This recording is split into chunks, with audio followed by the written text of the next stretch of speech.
Imagine you are in the exam hall. The clock is ticking, and this question appears on your paper. Can you solve it without panicking? This is a typical exam question on fraction multiplication.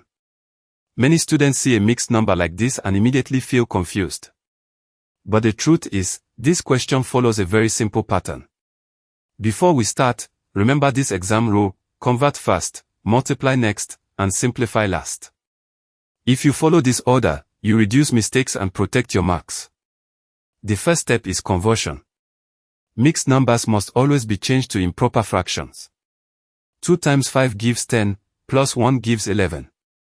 So, 2 and 1/5 becomes 11 over 5. Now we multiply.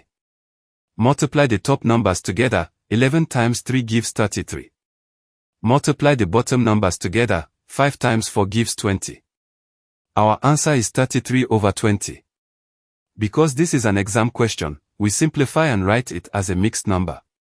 That gives 1 and 13 over 20. Did you get the same answer? If yes, you're doing well. If not, go back and check the conversion step. Let's try another exam-style question. This time, we have a fraction and a whole number. In exams, whole numbers must be written as fractions. 27 becomes 27 over 1. We multiply straight and simplify. The final answer is 12. This is where many students lose marks.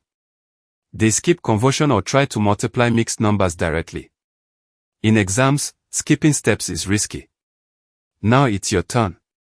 Solve this question carefully. Convert both mixed numbers first, multiply, and then simplify. Pause the video, solve it, and drop your final answer in the comments. Save this video for revision, share it with someone preparing for exams, and follow this page for more step-by-step math lessons.